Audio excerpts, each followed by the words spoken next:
Assalamualaikum warahmatullahi wabarakatuh.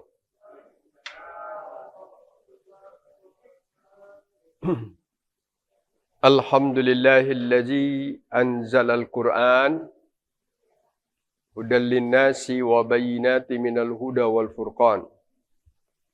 Asyhadu an la ilaha illallah wahdahu la syarikalah wa asyhadu anna Muhammadan abduhu wa rasuluh. Allahumma salli wa sallim wa barik ala nabina Muhammad wa ala alihi wa ashabihi wa man tabi'ahu bi isanin ila yaumil ma'ad. Faqad qala Allah ta'ala fil Qur'anil Karim. A'udzu billahi minasy syaithanir rajim.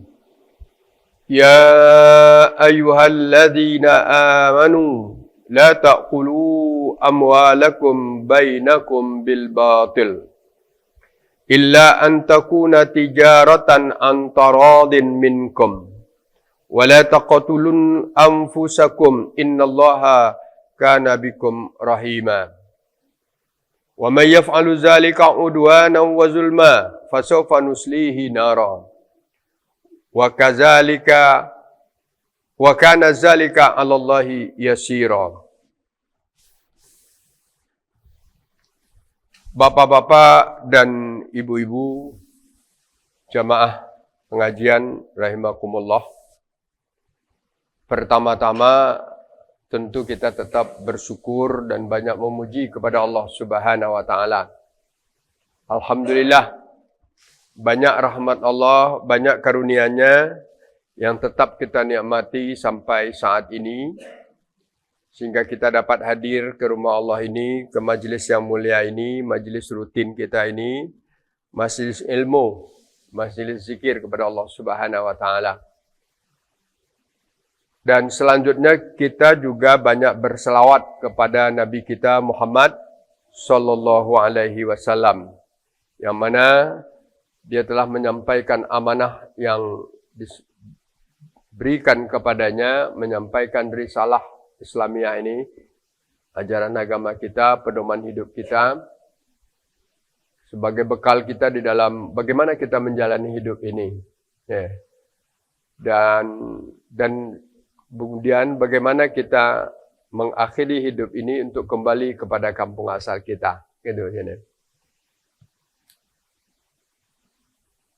Baiklah Bapak dan Ibu sekalian, kajian kita pada pagi hari ini tadi sudah disampaikan dan juga sudah diumumkan, surat An-Nisa, masih surat An-Nisa, yaitunya kaitannya berkaitan dengan masalah harta ini.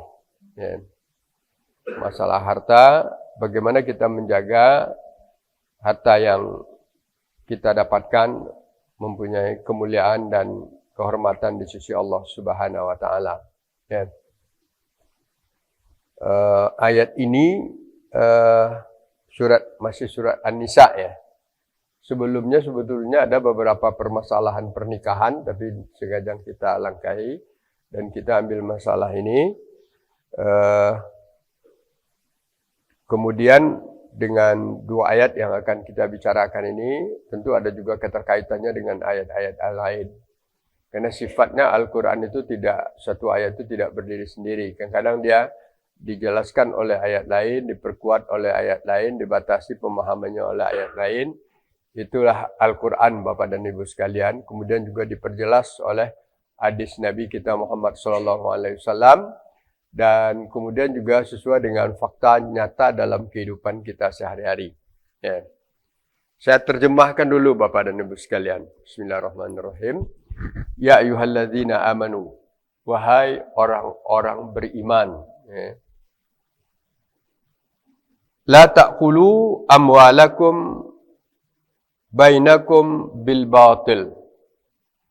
Janganlah kamu memakan harta sesama kamu dengan cara yang batal. Ya. Illa an takuna tijaratan. Kecuali itu berbentuk perdagangan. Antaradin minkum. Saling rela, saling ridha di antara kamu.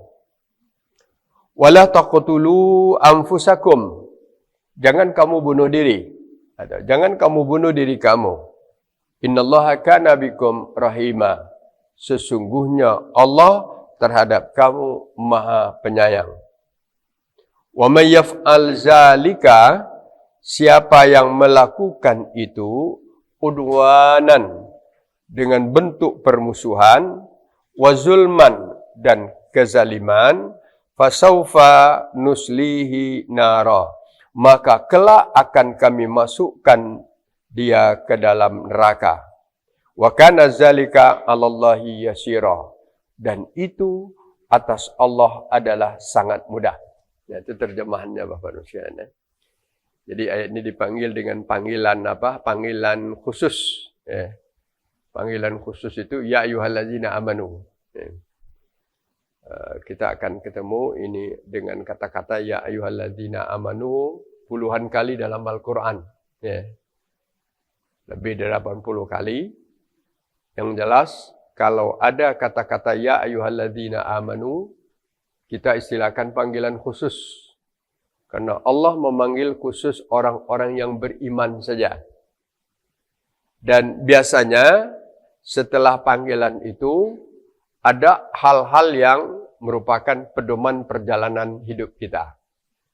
Apakah itu berkaitan dengan ubudiyah kita, ibadah kita kepada Allah Subhanahu wa taala? Apakah itu akan berkaitan dengan akhlak kita? Apakah itu berkaitan dengan muamalah kita, muamalah interaksi kehidupan kita di atas dunia ini? Yang jelas kalau ada ya ayyuhallazina amanu, pedoman perjalanan hidup kita gitu ya.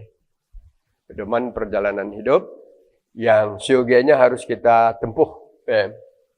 Banyak hal-hal yang berkaitan dengan ibadah.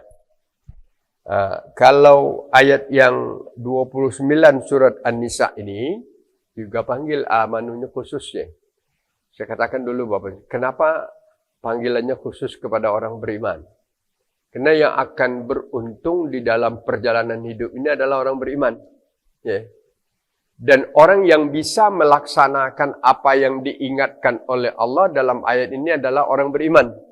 Berarti kalau dia beriman tidak bisa. Jadi itu maka ada kata-kata ya ayyuhallazina amanu. Jadi sekali lagi saya katakan, kenapa orang beriman? Karena ini kunci pokok. Karena ini adalah kunci sesuatu itu mempunyai makna.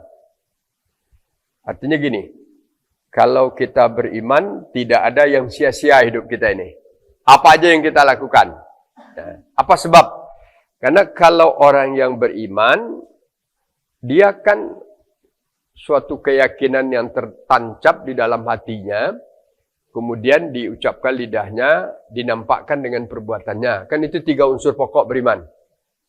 Jadi kita beriman, tanyakan, yakin tak di hati? Pernah terucap tak di mulut? Dinampakkan tak dalam kehidupan keseharian kita? Diamalkan tak? Nah, kalau bahasa modernnya diaplikasikan tak? Kan itu ya? Kalau ada penuh, diaplikasikan tak? Ya.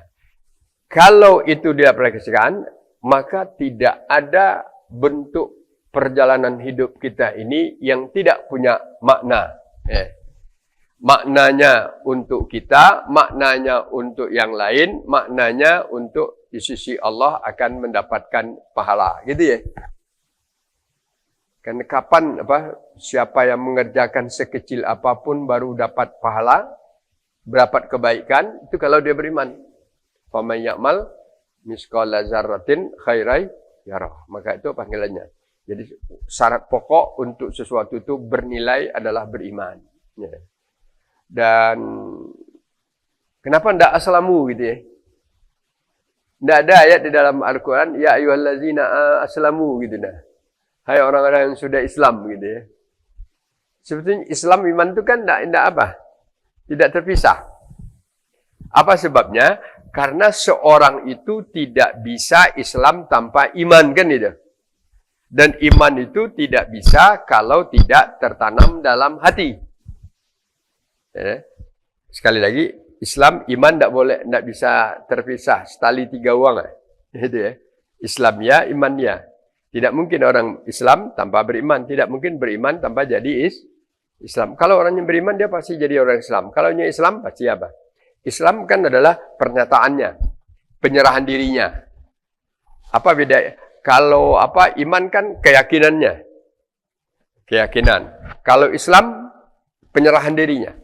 Kita jadi orang Islam kan lah nyerah begini. Islam itu apa? Menyerahkan diri, gitu nah. Menyerahkan diri dan tunduk, gitu. Kalau bahasa Arabnya, al-Islam bermakna al-Islam, al-istislam, wal-qudu' wat-ta'ah li amrillah, gitu ya.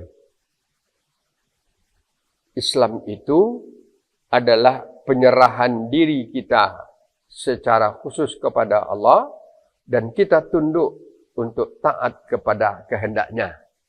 Itulah orang Islam. Islam apa? Tunduk, menyerah diri. Oh, ini boleh. Ya, ini tidak boleh. Tidak apa-apa kan gitu kan. Ini kerjakan. InsyaAllah kita gitu ya. Kita serahkan. Terjadi sesuatu musibah. Innalillah kan gitu. Kan menyerah diri kita itu kan. Kita terjadi sesuatu, innalillah, ya surah Allah Subhanahu wa taala. Ada sesuatu, lah di luar kemampuan kita lagi melakukan. Hasbiyallah, kan ya? Hasbiyallah wa ni'mal wakil wa la haula la quwata illa billah. Itu suruh luar biasa Bapak dan semuanya. Dan kita lihat sesuatu hal yang luar biasa di luar kemampuan otak kita berfikirnya. Subhanallah, kan ya? Jadi kata-kata itu sudah mengarah kepada apa? Dia zikir tapi sudah mengarah kepada bentuk iman dan Islam kita. Kenapa orang Islam subhanallah? Itu sebetulnya kata-kata itu jangan dijadikan hanya kata-kata lip service saja kan. Tapi itu kata zikir bermakna pahala, bermakna iman dan bermakna Islam kan itu ya. Subhanallah, alhamdulillah gitu ya. Memang kata-katanya biasa aja. Tapi apa? Dipahami itulah pernyataan keislaman kita. Jadi kenapa kok karena kita kajian tafsir Al-Quran Bapak sekalian. Kenapa? Ya ayyuhalladzina amanu begitu ya. Karena kenapa tidak ya ayyuhalladzina aslamu kan itu tadi. Tidak ada dalam Al-Quran dalam ya ayyuhalladzina aslamu. Yang ada ya ayyuhalladzina amanu, hai orang beriman. Karena orang tidak mungkin, tadi saya kembali katakan, tidak mungkin jadi Islam tanpa beriman. Dan apa bedanya? Kalau iman itu adalah keyakinan, Islam itu adalah penyerahan diri kita kepada apa yang diinginkan oleh Allah gitu aja kan. Apa yang diinginkan Allah? Ya, kita serahkan diri. Tidak ada bentuk sedikit pun bentuk penantangan terhadap kehendak Allah. Ya. Jadi orang kalau sudah begitu mantap demikian. Dan itulah yang ditanamkan oleh Rasulullah kepada para sahabat-sahabatnya. Yang apa? Yang kalau dia sudah mendapatkan doktrin keimanan dari Rasulullah, dia betul-betul memperlihatkan komitmennya, istiqomahnya ya terhadap itu. Walaupun belum begitu banyak aturan-aturan Islam, tapi itu sudah mantap dia penyerahan dirinya kepada Allah Subhanahu wa taala. Contoh, coba contoh. Contoh yang paling sederhana aja lah. Dan paling sering diungkapkan ini nah. Bilal bin Rabah, ya, Bilal bin Rabah. Kan budak ya. Budak itu tidak lagi sebagai di zaman sekarang tidak ada perbudakan, tidak ada lagi karena itu melanggar hak asasi manusia. Dan perbudakan itulah yang dihapus oleh Islam. Maka itu ada aturan-aturan Islam. Kalau ada dendanya adalah pemerdekaan hamba. Jadi zaman dulu ada perbudakan, bukan di Arab aja. Kalau kita baca di dataran Cina, di dataran India, itu perbudakan luar biasa. Ya, perbudakan luar biasa, tapi karena yang berbicara secara khusus itu hanya Al-Quran, maka seolah-olah perbudakan itu ada di Arab kan gitu ya. Padahal di Indonesia perbudakan juga luar biasa. Bapak kalau baca museum Cina begitu, di Singapura itu ada museum bagaimana kehidupan Cina zaman-zaman itu nampak betul perbudakan yang dilakukannya, penindasan yang dilakukannya, apalagi perlakuannya terhadap wanita itu luar biasa, kejamnya. Tapi itu tidak terangkat ke permukaan ya. Seolah yang terangkat yang diinginkan Al-Quran aja. Karena, kenapa Arab-Arab? Karena yang di Arab dikemukakan, diceritakan dalam Al-Quran itu aja. Yang di sini tidak diceritakan oleh siapa-siapa. Jadi kalian kan timbul iman. No, orang Arab itu kan mana yang lebih kejam perbudakan di Cina, di India dibanding apa? Lebih kejam di sana, tapi tidak diungkap. Kalau yang di Arab diungkap oleh Al-Quran gitu. Nah, maka dia dikaji oleh orang. Nah, Al-Quran mengungkapnya adalah untuk menghabiskannya, tapi tidak bisa serta-merta. Dihabiskan dengan secara apa? Dihabiskan dengan cara apa? Beransur-ansur begitu kan? Ya apa? Mungkin dikatakan, catakan Bilal, dia hamba sahaya. Hamba itu kalau sekarang jangan dikira bahwa sekalian ada yang pembantu, itu pekerja ya. Tidak ada orang bentuk pekerja, dia bekerja sudah apanya. Kalau sekarang malah dibahasakan dengan halus lagi. Pramuwisma. Kan ya? Jadi tidak ada orang katakan apa lagi sekarang apa? Pembantu. Bahasa apanya? Pramuwisma. Atau ada lagi asisten rumah. Nah, kan bagus bahasanya kan? Karena sesuai dengan pengetahuannya, sesuai dengan kemampuan, itulah kerja yang bisa dilakukannya. Maka dibawa pramuwisma. Apa? Asisten rumah tangga. Tidak diistilahkan lagi pembantu sekarang kan. Kalau budak, ya budak namanya ya. Kecuali budak bahasa Palembang kan apa? Budak anak-anak kan. Jadi budak itu orangnya sama posisinya seperti seekor hewan. Tidak diapakan hewan itu, terserah. Tidak dipukul, tidak diapakan. Tidak salah. Karena tidak mengikuti aturan agama kan. Itu aturan kehidupan aja. Itu dihapuskan Islam. Jadi Bilal itulah salah satunya. Tetapi walaupun dia udah, di saat dia mendengar dakwah Nabi, akhirnya dia terbuka hatinya. Diberi oleh Allah hidayah. Dia masuk Islam. Tapi statusnya budak. Dan itu maulanya atau tuannya adalah orang Quraisy yang begitu kejam. Maka dia rahasiakan. Akhirnya ketahuan juga. Setelah ketahuan apa yang terjadi? Dipaksa oleh tuannya, mau tidak mau kamu harus tinggalkan ajaran Muhammad. Tinggalkan agama Muhammad. Kalau tidak, kau kudu bunuh. Itu tidak ada hukuman waktu itu, tidak melanggar hak asasi manusia. Ya, itu tidak melanggar hak di zaman itu. Maka itulah jahiliyah itu. Maka kenapa disebut jahiliyah? Karena tidak ada norma yang dilakukan. Setelah itu apa? Maka tuannya itu Umayyah lupa saya bawa sekali, menyiksa sesakit dengan siksaan yang luar biasa. Dan mungkin tidak ada bentuk kejahatan dilakukan. Diikat tangannya begitu sekalian. Kemudian kakinya diikat, kemudian ditarik seperti orang menarik kayu di bawah sana. Nah, maka di sininya ada luka-luka kan. Sudah itu di bawah tempat yang ramai begitu nah. Di bawah tempat yang ramai orang-orang Quraisy bersorak-sorak begitu kan. Ditindih perutnya dengan apa? Batu besar. Tapi karena iman yang ditanamkan oleh Nabi itu sudah mantap di dalam hatinya, dan dia tidak bisa lagi ngomong apa-apa, hanya yang keluar di mulutnya apa? Ahad. Ahad, itu aja yang keluar. Kenapa ahad? Ahad. Qul huwallahu ahad. Ya Allah, ahad. Ahad. Ngomong lain tak mampu lagi. Ahad. Ahad gitu. Dan orang terus bertambah bersorak-sorak. Tinggalkan ajaran Muhammad. Tidak, ahad. Terus. Waktu itu lewat Abu Bakar Siddiq. Abu Bakar Siddiq, dia sudah Islam kan? Sudah masuk Islam. Dan dia pedagang cukup kaya. Kalau menggerat lah. Apa katanya? Melihat seperti itu, saudaranya disiksa. Dia disiksa karena dia mengikut Nabi Muhammad masuk orang Islam. Ditegur oleh apa? Karena dia masih berkawan ya. Umayyah, sampai hati kau lakukan seperti ini, keterlaluan. Tidak boleh. Terserah saya, kata dia. Nggak mau kamu, budak saya. Kan dia, budak saya. Kan itu ya. Ada nggak modalnya? Budak saya, terserah saya.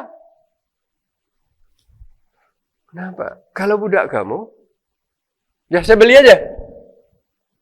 Berapa kamu jual?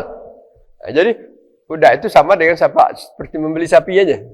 Iya, saya beli aja. Berapa kamu jual? Tidak jual. Kan aja soalnya saya tidak jual.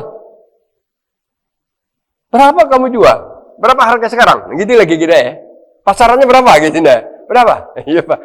Jadi ada pula pasaran harga budak ya. Berapa pasarannya? Tidak bisa jual.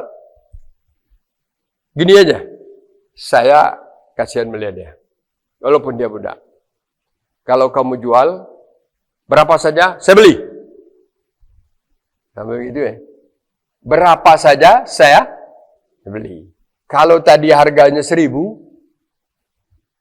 tak kamu ngomong lah, berapa kamu nak ngomong berapa?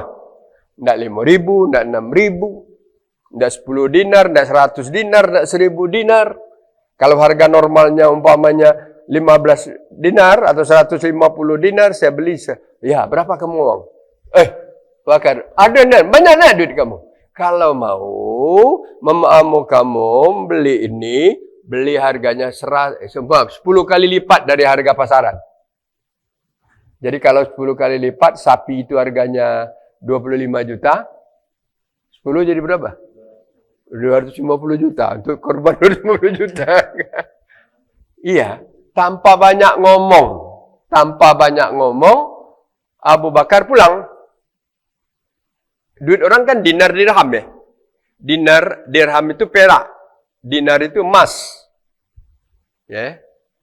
Itulah mata uang dari dinar emas. Dikumpulnya, ilhamnya, kemudian dihitungnya, hitung itu. Ponjen nih. Bukan dompet, tidak bisa bocor dompet ya, ponjen namanya itu.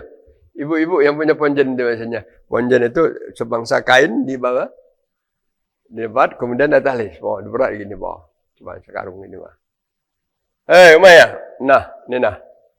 Saya beli budak kamu bilang ini duitnya. Serius ya. Kalau bahasa kitanya, serius kamu. Serius nah. Ambillah. Sudah dilemparkan ambilnya. Bersorak dia waktu itu. Sudah bersorak. Langkah bodohnya kau Abu Bakar kan ceritanya. Padahal tadi jangan sini 1/10 ini saya jual. 1/10 aja kamu tawar saya jual. Tapi karena Abu Bakar melihat saudaranya sesat itu, akhirnya dia pakainya. Diangkat, lepaskan katanya, dilepaskannya ikatannya, diangkatnya batunya, kemudian di bawahnya Bilal sepanjang jalan. Apa kata Bilal? Berterima kasih Abu Bakar, dan saya siap jadi budakmu. Apa kata Bilal? Saya siap jadi budakmu. Berjalan terus. Mulai dari sekarang kau merdeka. Kau tidak lagi budak. Saya membeli kamu bukan ingin memperbudakmu, tapi ingin membebaskan saudaraku seiman. Maka itulah Bapak sekalian, ada ahli tafsir mengatakan surat Wal-Laili Iza Saja sampai akhir itu turunnya adalah dikaitkan dengan Abu Bakar. Wa amman a'ta. Kan? Ada di belakang itu kan, bacalah. Itu kaitannya adalah dengan kedermawanan Abu Bakar yang mengorbankan segala-galanya untuk itu. Kenapa? Iman. Nah, itulah maka dipanggil ya ayyuhalladzina. Jadi, kalau ya ayyuhalladzina amanu itu dipanggil, dia sudah Islamu, dia Islam. Contohnya, ya, dia tidak mau terbawa apa-apapun walaupun begitu berat, walaupun menderita, sakit rasanya yang dirasakan oleh siapa tadi? Oleh Bilal, dia tetap. Nah, dulu sudah pernah juga saya ceritakan siapa yang budak juga, yaitunya Ammar bin Yasir dan Sumayyah dulu sudah. Itu dulu contohnya gitu, kan. Contoh 3 orang yang beriman, dia siap mati untuk itu. Nah, maka kembali kita masalah tadi. Kenapa ya ayyuhalladzina amanu? Karena kalau sudah ya ayyuhalladzina amanu, orangnya tidak akan berat melakukan apapun yang diminta oleh ayat sesudah itu penjelasannya. Diminta, ya ayyuhalladzina amanu kutiba alaikumussyam. Sami'na wa ata'na. Ya. Dan ya ayyuhalladzina amanu taqullah sami'na wa ata'na. Gitu. Karena orang yang beriman itu waqalu sami'na wa ata'na ghufranaka rabbana wa ilaikal. Maka itu Bapak sekalian, saya katakan tadi, panggilan ya ayyuhalladzina amanu itu istimewa dan khusus. Dan bagi kita di saat mengapakan itu suatu hal yang luar biasa.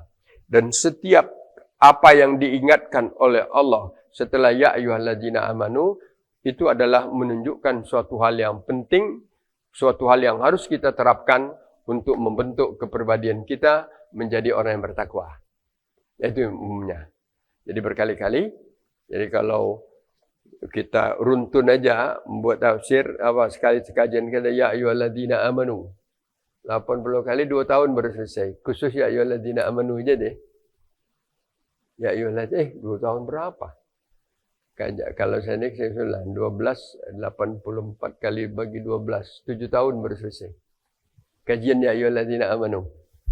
Saking luasnya ya, baru ya ayyuhalladzina amanu. Ya satu ayat ya ayyuhalladzina. Kan ada di surah Al-Baqarah ada beberapa kali ya amanu. Di surat Ali Imran ada ya ayyuhalladzina amanu. Di surat An-Nisa ada ya ayyuhalladzina amanu. Dan setiap ya ayyuhalladzina amanu itu ada hal penting gitu. Nah, ada hal penting yang harus kita realisasikan, aplikasikan, amalkan di dalam perihal kehidupan kita. Nah, karena kalau sudah itu tidak berat bagi seseorang untuk melaksanakannya. Karena orang yang tadi sudah kita katakan juga, kenapa ya ayyuhalladzina amanu dipanggil? Karena yang bisa melakukan apa yang diingatkan oleh Allah sesudahnya hanya orang beriman. Tidak bisa hanya orang sekadar apa adanya, ya. Baru sekadar aja tidak bisa dia. Nah, coba lihat sekarang apa Ibu sekalian? Di sini dipanggilkan kepada orang beriman dengan bentuk larangan. La ta'kulu amwalakum bainakum bil batil. Arti asli la ta'kulu itu jangan kamu makan harta saudara kamu dengan cara yang batil. Akala yakul itu makan. Jadi makan itu kan menguasai ya. Jadi la ta'kulu amwalakum bainakum bil batil, jangan kamu menguasai harta saudara kamu dengan cara yang batal. Kalau batal itu tidak sah kan? Jadi jangan itu. Jadi Bapak sekalian, ini masalahnya paling berat sekarang dalam kehidupan kita ini. Masalah yang yang ada di setiap lini kehidupan. Karena tidak ada orang di atas dunia ini yang tidak ada keterkaitan dengan harta. Siapa lah yang tidak ada kaitannya dengan harta? Ada tidak? Atau ada tidak yang tidak mau harta? Tidak ada. Semuanya mau harta. Ya harta itu terserah di mana letakkannya. Orang mengatakan ada rezeki, ada harta. Harta itu apa? Mal kan, zamannya amwal. Dan harta itu adalah segala sesuatunya adalah anugerah Allah kan gitu ya. Anugerah itu adalah fadlullah, karunia Allah ya. Kenapa dikatakan karunia Allah? Karena kita lahir ke atas dunia ini tidak membawa apa. Coba lihat, siapa yang kaya lahir ke atas dunia ini? Ada tak? Tidak ada. Siapa saja yang baru lahir ke atas dunia ini, dia tidak membawa apa-apa. Kalau yang kaya orang tuanya itu bukan dia, adalah orang tuanya yang kaya. Tidak ada orang yang langsung lahir seorang anak gadis, anak-anak perempuan langsung cincinnya besar, kalungnya besar, ada tak? Ada dan ada dia. Belum pernah saya dengar seorang anak lahir punya kalung, punya cincin, punya baju bagus, pernah enggak? Entah kalau cerita-cerita agama lain itu apa? Cerita-cerita orang Hindu itu ada dia. Dia soal lahir dengan apa? Dengan sebagai anak dewi kan? Itu ada. Kalau Islam enggak ada. Kelahiran itu semuanya hanya lahirnya semuanya berdarah-darah kan gitu ya. Siapa yang lahir tidak berdarah-darah? Ya maaf ibu berapa? Semua kita lahir berdarah-darah. Artinya apa? Ibu kita melahirkan kita berdarah, darah adalah suatu pengorbanan. Ya. Dan satu segi, darah adalah suatu hal yang harus dibersihkan. Kan itu ya? Yang kita bawanya darah kotor. Setelah lahir, anak yang baru lahir diapakan biasanya? Dipotong pusatnya, kemudian diapakan? Dimandikan ya? Iya Bu? Dimandikan. Sudah dimandikan baru apa? Baru dapat harta pertama. Apa harta pertama? Pengasihan orang tua. Pembalut itu apa? Kain apa namanya itu? Badung ya? Itulah harta pertama. Itu bukan milik kita kan? Tapi dikasih oleh orang tua. Lama perjalanannya Ibu. Lama perjalanannya. Agar kita bisa hidup, dikasih orang tua selalu apa? Di hartanya agar Bapak dikasih susu, dikasih makan terus gitu.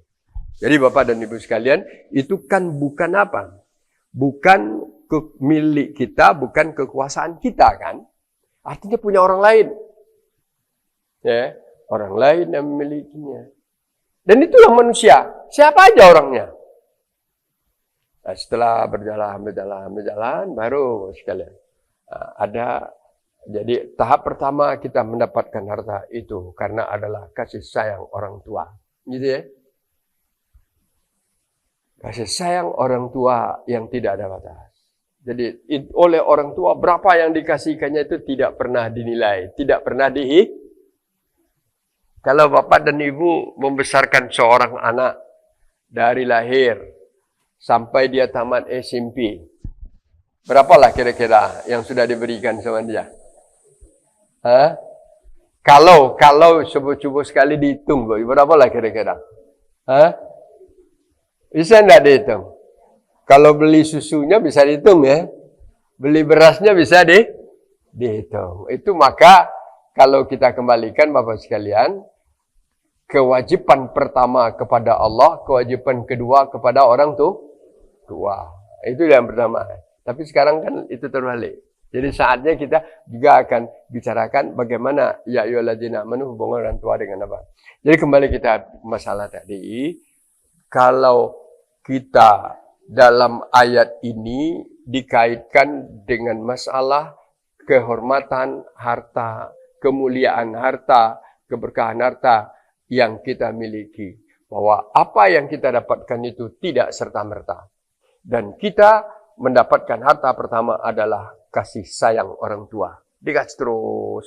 Nah, setelah bisa berusaha dan bekerja mendapatkan harta, mana biasanya?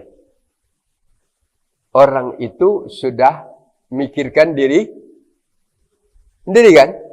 Benar tak? Jujur aja. Dia mikirkan diri sendiri. Enggak ada.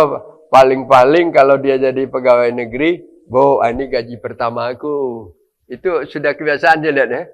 Sudah. Tapi gaji kedua? Los. Karena itu sudah harta yang dimilikinya kan. Jadi kita memiliki harta. Itu halal. Itu tidak apa-apa Ibu sekalian. Yang diingatkan oleh Allah Subhanahu Wa Taala sekarang. Karena manusia itu untuk harta itu keterkaitannya tidak akan pernah putus. Ya. Bahkan secara konsep di dalam Al-Quran, harta itu dalam suatu segi adalah anugerah Allah, fadlullah, tapi dalam suatu segi dia akan bisa menjadi fitnah kan? Nama amwalukum auladakum fitnah, benar enggak kan? Nama amwalakum, sungguhnya harta kamu dan anak kamu menjadi fitnah. Bisa saja Ibu sekalian. Kenapa? Karena kalau dengan harta itu seseorang menjadikan ia lupa kepada aturan yang dijelaskan oleh Allah Subhanahu Wa Taala. Nah, setelah orang itu memiliki harta, Ibu sekalian, harta itu suatu hal orang yang tidak pernah puas. Ya. Tidak ada yang pernah puas dan tidak ada larangan pula untuk itu. Kan tidak ada larangan. Berapa kekayaan yang harus dimiliki oleh seseorang, ada tidak larangannya? Tidak ada aturannya. Kalau yang ada apa? Carilah Wabtaghu min fadlillah, kan carilah wazkurullah dengan syarat carilah sebanyak wazkurullah katsiran la'allakum tuflihun, banyak ingat kepada Allah, jangan lupakan kepada Allah. Dan carilah kalau banyak keluarkan zakatnya kan. Kalau banyak berikan infaknya kan, tidak ada batasnya. Dan memang manusia itu begitu. Kalau sudah memiliki harta dari sedikit jadi banyak, banyak terus kan. Sebanyak apapun orang tidak akan puas. Sekaya apapun dia tidak akan pernah puas. Boleh. Tapi yang tidak boleh apa? Itu la tulhikum amwalukum auladakum min zikrillah. Ini yang tidak boleh. Apa yang tidak boleh Ibu sekalian? Jangan disebabkan kamu mencari harta itu kamu jadi lalai. Itu tidak boleh. Kalau tidak jadi boleh kan? Silakan. Nah, caranya bagaimana? La ta'kulu amwalakum bainakum bil batil. Jangan sampai kamu menguasai harta sesama kamu dengan cara yang batil. Tapi dengan cara apa? Dengan cara, maka ada ayat lain yang berkaitan dengan ini. Caranya ada hendaknya kulu mimma razaqnakum halalan thayyibah. Itu ma'ruf ya. Makanlah apa yang telah kami anugerahkan berbentuk rezeki kepadamu, syaratnya halal.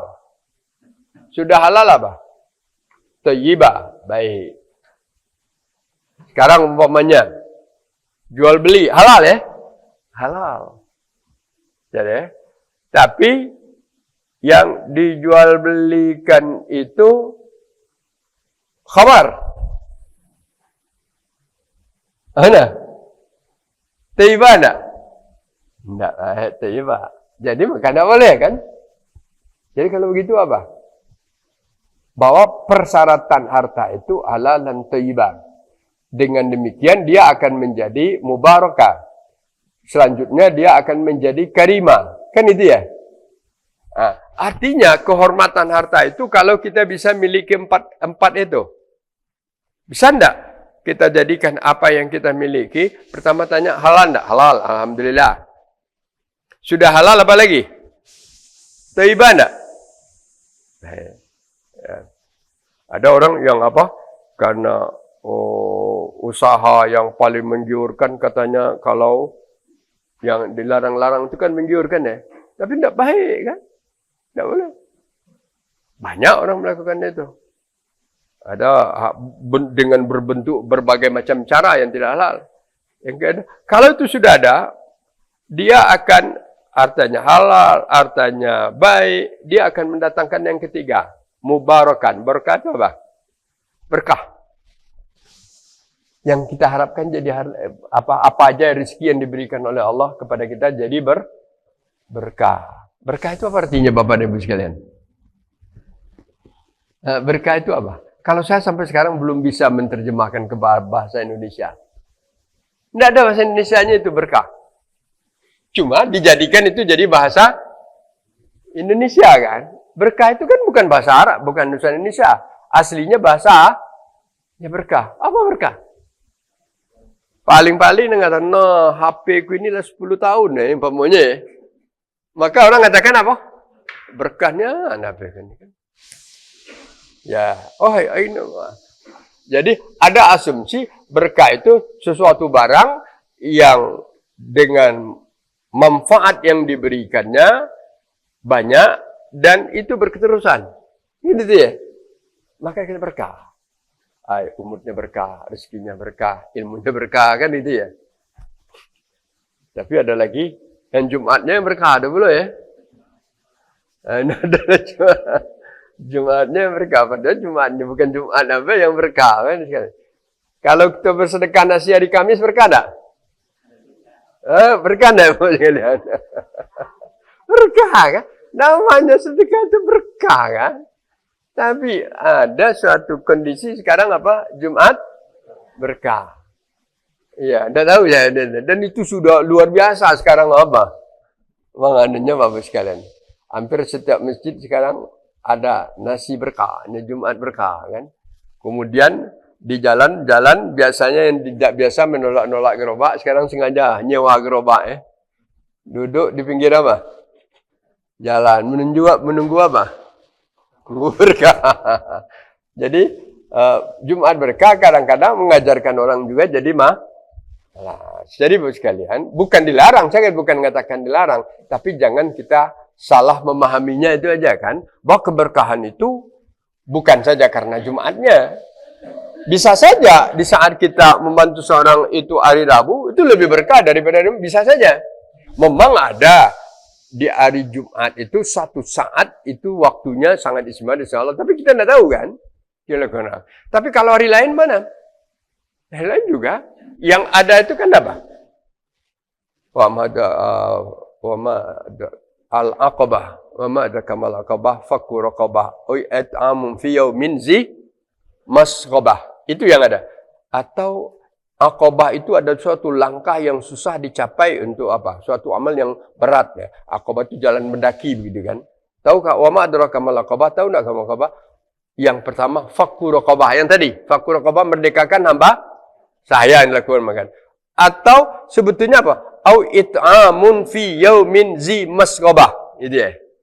Atau memberi makan di saat orang kelaparan. Apa di Jumat orang kelaparan? Kan itu ya. Kamis kelaparan, Minggu kelaparan, Ahad kelaparan, Senin kelaparan. Maka disesuai dengan konteksnya.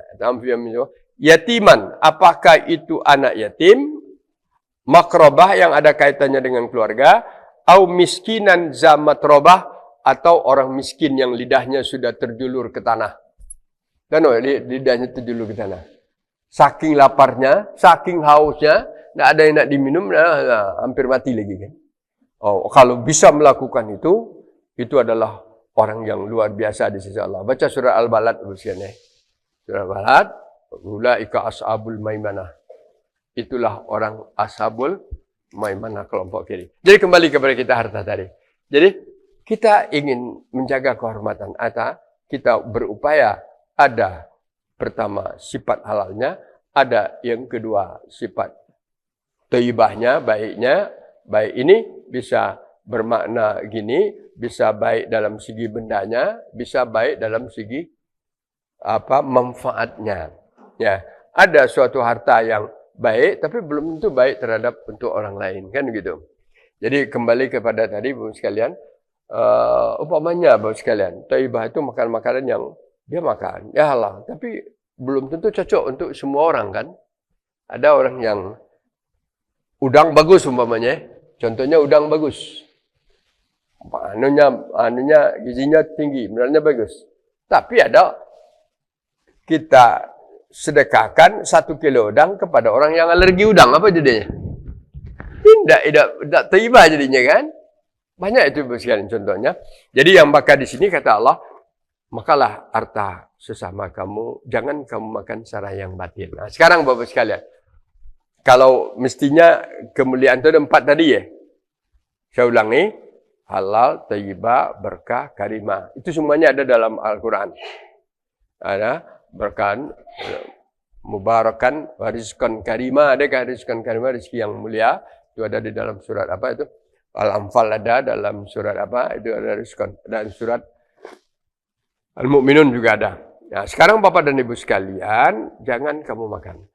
Orang menguasai harta orang lain dengan cara yang batal. Mana biasanya? La ta'kulu bainakum amwalakum bainakum bil batil. Jangan kamu makan, jangan kamu kuasai harta sesama kamu secara batil. Bagaimana? Pasti kaitannya gini.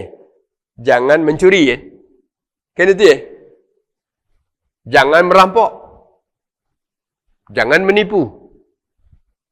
Ya, itu biasanya orang-orang ya. Dia curi, dia rampok, dia tipu. Atau dia kuasai dengan paksa, apa namanya itu? Ya, kalau merampok jelas menjadi kuasai dengan. Atau dia ambil dengan cara diam-diam. Diam-diam apa namanya? Ya. Ya kan, itu kan sekarang Bapak sekalian, yang paling banyak la ta'kulu amwalakum bainakum bil batil ini kan ini paling banyak sekarang. Ayat ini luar biasa ini. Skala kecil, skala sedang, skala menengah, skala tinggi, skala maha. Kalau ada orang yang ngambil menguasai harta dengan cara yang batil nilainya triliunan, bagaimana? Ada enggak kira-kira sekalian? Itu termasuk ya. Jadi la taqulu amwalakum bainakum bil batil, bukan karena mencuri saja. Dia ambil buah sawit orang satu tandan, kemudian dijualnya, dikumpulnya, dapat duit 30.000 umpamanya kan? Masih kan? Termasuk batil kan? Tapi dia kuasai, artinya akan ketahuan sekian triliun, sekian miliar, kan? Itu kelasnya kalian ini. Dan dengan demikian, kadang-kadang orang tidak tahu kan? Nah, inilah yang permasalahan berat kehidupan kita inilah sekarang, kan? Itu apa? Sejak dari atas itu, kita katakan dari atas, kan banyak yang tertangkap kan? Yang tidak tertangkap? Banyak juga tak? Itu yang OTT, yang OTT itu apa? Operasi tangkap tangan. Kalau yang tidak? Jadi Bapak sekalian, itu luar biasa. Itu dengan cara-cara yang dilakukan. Kalau yang kelas bawahnya lagi, mengakali kan? Secara apanya, dia tidak dia tidak jelas kan? Tidak sulit buktikan. Maaf ya Bapak sekalian. Ini bisa terjadi pada semua keadaan. Ini mestinya nilainya sekian. Tapi bisa jadi harusnya sekian. Tapi ini akan bisa seperti itu. Tapi diambilnya separuh juga bisa seperti itu. Nah, kita ngeri Bapak sekalian. Berapa banyak pembangunan sekarang di markup namanya itu berapa? Benar enggak ada itu? Masuk enggak kira-kira Ibu? La taqulu amalakum bainakum bil batil. Ya. Berbeda dengan kalau dia ngambil keuntungan. Nanti kan ada illa antakuna tijaratan antaradin. Ya, kan beda. Ini proyeknya sekian, ya. Rumah, Ibu sekian, ya. Lelang. Ya. Klasifikasinya ini kan. Yang penting klasifikasinya ini penuhi kan. Saya penuh, kan. Kemudian setelah selesai, nilainya berapa? Umpamanya nilainya 3M, umpamanya kan. Tapi oleh kontraktor ini bisa dikerjakannya dengan nilai 2,1 M. Boleh tak? Boleh kalau klasifikasinya apa? Sesuai dengan apa? Karena dia melakukan pengamatan di tenaga kerja, di upah kan gitu. Bisanya kan gitu Bapak sekalian. Pemborong-pemborong itu kan gitu. Maaf kalau banyaknya di pemborong sini kan. Banyak ada bapak pemborong sini. Kan gitu kan? Atau yang tidak boleh dia klasifikasinya itu dikuranginya. Mestinya ini tebalnya 12 cm kan. Tapi dibuat 6,5 cm. Di pinggirnya tetap 12 cm. Ada enggak? Ada enggak dilakukan orang seperti itu kira-kira? La taqulu amwalakum bainakum bil batil enggak? Jadi memang kalau hanya kenapa saya katakan al-lazim hanya bisa dilakukan oleh orang beriman. Ya. Jadi ya banyak hal-hal yang seperti itu. Dan ini akan terjadi di dalam semua lini kehidupan. Ya. Tiada bentuk-bentuk kehidupan yang tidak ada terjadi ini. Kehidupan permasalahan yang paling banyak terjadi inilah. Dari yang sekecil-kecilnya sampai kepada yang sebesar-besarnya. Orang bekerja secara individu, bekerja secara berdua, bekerja secara apa? Dari atas. Kalau kita tidak tahu, Bapak sekalian, orang bisa. Bapak sekalian. Jadi, apalagi kalau orang yang menampakkan yang real-real aja. Ada motor orang, kuncinya tidak ada. Dia diupayakan ada kunci T. Ngapa itu? Ngambil harta orang dengan batil. Terjadi enggak? Luar biasa. Luar biasa. Luar biasa sekarang. Jadi itu apa? Kenapa? Kenapa terjadi? Amanunya belum. Pengamanan yang paling sulit kendaraan sekarang apa? Motor kan? Kenapa? Mudah. Mudah dimaling, mudah diregat, kemudian kalau mudah juga dijual. Dijual, lempar ke kebun sana sudah, nak hilang, nak tahu. Motor banyak yang serupa kan? Jarang orang melapor kehilangan motor ke polisi, ketemu lagi, ada tak? 100 mungkin satu mungkin ketemu kan? Jadi Bapak-Ibu sekalian, la ta'kulu amwalakum bainakum bil batil ini sangat-sangat luas. Dari yang serendah-rendahnya sampai yang sekecil-kecilnya. Dari orang bisa dari 1.000 sampai kepada 1.000 triliun bisa. Ada enggak orang sekarang membuat bungkar duitnya ratusan triliun? Ada kan? Kenapa enggak dimasukkannya ke bank? Karena kalau ke bank ketahuan. Duitnya dari mana asalnya? Kerja-kerja kamu sekian. Hasil usaha kamu sekian. Berbeda dengan apa? Benar tak betul? Sekarang kan ada redonasi ini kan ketakuran ini. Apa? Berbahaya nak buat mengubah duit ni. Macam mana orang duit-duit orang tersimpan triliunan di bawah bungkar? Macam mana nak nukarnya? Pening. Nak urusan kita itu. Itu urusan pemerintah. Urusan kita, bagaimana kita menjaga diri sesuai dengan porsi kita itu aja kan? Kita tahu apa yang kita dapat, apa yang kita makan. Apa yang kita miliki, jelas asalnya. Ini asal saya, ini gaji saya, ini hasil dagang saya, ini hasil kerja saya. Kan jelas kan? Hasil sekian, jelas, tidak apa-apa. Dan tidak apa. Sekarang kalau menguasai orang dengan cara yang tidak benar, dengan memaksa, dengan menipu dan lain sebagainya, kadang-kadang hal yang kecil aja sekalian terjadi pada rakyat yang kecil. Ini terjadi kalau umpamanya musim duku. Ya. Terjadi tidak kira-kira Abu sekalian? Tak kulu bainakum amwalakum bainakum bil batil. Kita beli duku 3 kilo. Timbangnya di pasar pas 3 kilo Tiba di rumah, timbangnya agak pas di puluh di rumah. Kok 2,5? Itu memakan harta dengan batil tak? Terjadi tak itu sekalian? Itu contoh kecil Jadi, la ta'kulu amwalakum bainakum bil batil ini banyak sekali. Walaupun di dalam tafsir Al-Muyassar ini dikatakannya begini, ya ayyuhalladzina amanu saddaqu fi imanihim.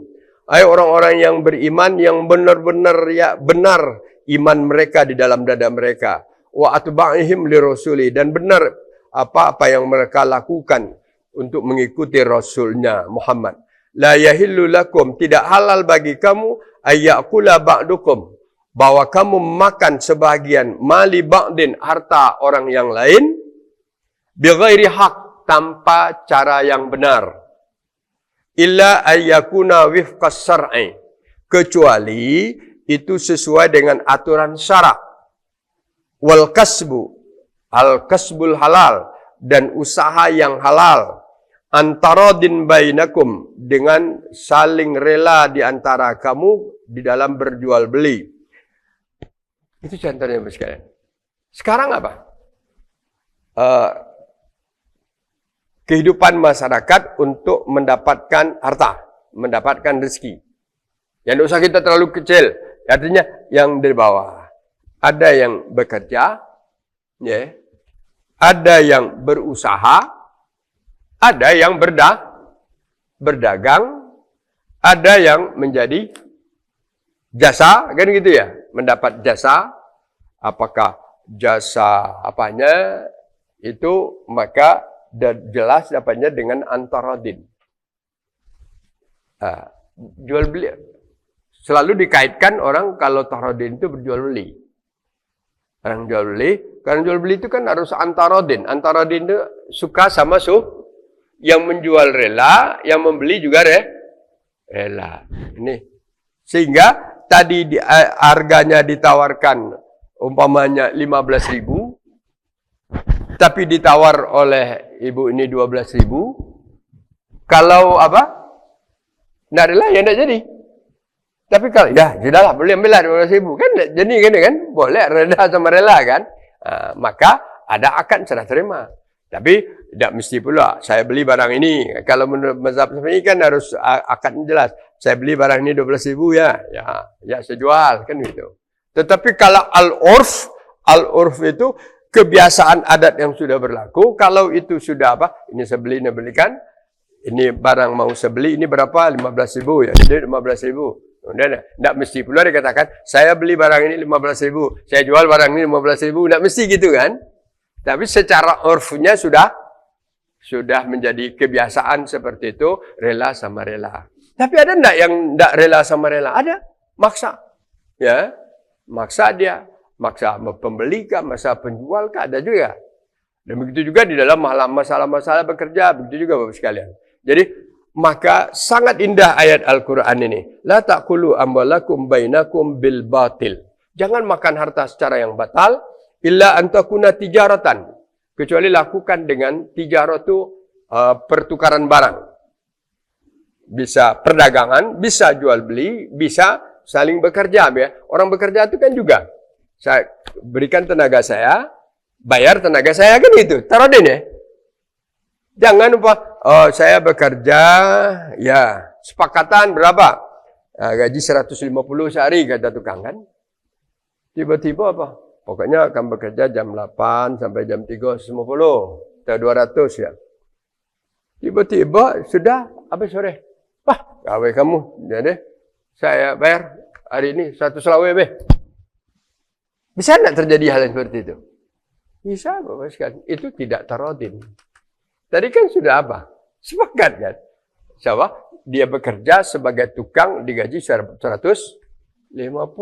Kalau dia sudah kerjakan dari jam ini bayar 50. Jangan saya tidak puas. Saya tidak puas. Jadi hari ini saya bayar 100 saja. Kan salah jadinya kan? Kecuali tidak ada kesepakatan. Maka itu ada antarodin. Jual beli juga begitu. Apakah jual beli sayur mayur, apakah makanan dan seterusnya, atau jual beli apa yang lebih mahal bisa aja kan? Perhiasan, pakaian, kelontong kan banyak itu. Jadi semuanya masuk. Jadi ayat ini keterkaitannya adalah kehidupan keseharian kita. Jadi memakan harta yang batal bukan karena mencuri saja, bukan karena merampas saja, bukan karena membegal saja, tapi juga segala bentuk kita mendapatkan apa? Mendapatkan harta. Ada enggak orang yang mendapatkan harta dengan membegal? Ada kan? Coba sekarang tempat-tempat sunyi masih di Indonesia kan masih belum aman. Ada tempat-tempat yang aman jadikan tempat apa? Begal. Hampir setiap daerah, kalau enggak percaya dengarkanlah berita apa? Berita kriminal di mana? Berita kriminal di TV setiap hari terdengar. Nah, ini awas kata Allah Subhanahu wa taala, kalau ini dan itu wala taqtulu anfusakum innallaha kana bikum. Jadi kalau itu kenapa ini dikaitkan jangan kamu membunuh diri kamu sendiri. Ya. Kayak ini bahayanya apa? Bahayanya adalah penganiayaan, kezaliman, merugikan hak orang lain sama dengan melakukan suatu kejahatan yang luar biasa. Padahal Allah adalah sangat maha pengasih, maha penyayang. Ayat ke-30-nya, waktu kita Bapak sekalian sudah habis. Wa may yaf'al zalika udwanan wa zulman fasawfa nuslihi nara.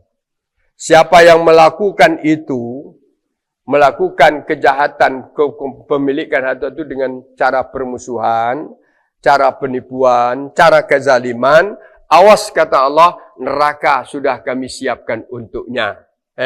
Fasawfa nuslihi nara, maka akan kami masukkan ke dalam neraka. Wa kana 'alallahi wa kana zalika 'alallahi yasira. Sangat mudah bagi Allah untuk memberikan hukuman baik di dunia maupun di akhirat. Saya mohon izin untuk sampai sini dulu. Mudah-mudahan bermanfaat bagi kita, dan saya akhiri dengan Assalamualaikum warahmatullahi wabarakatuh.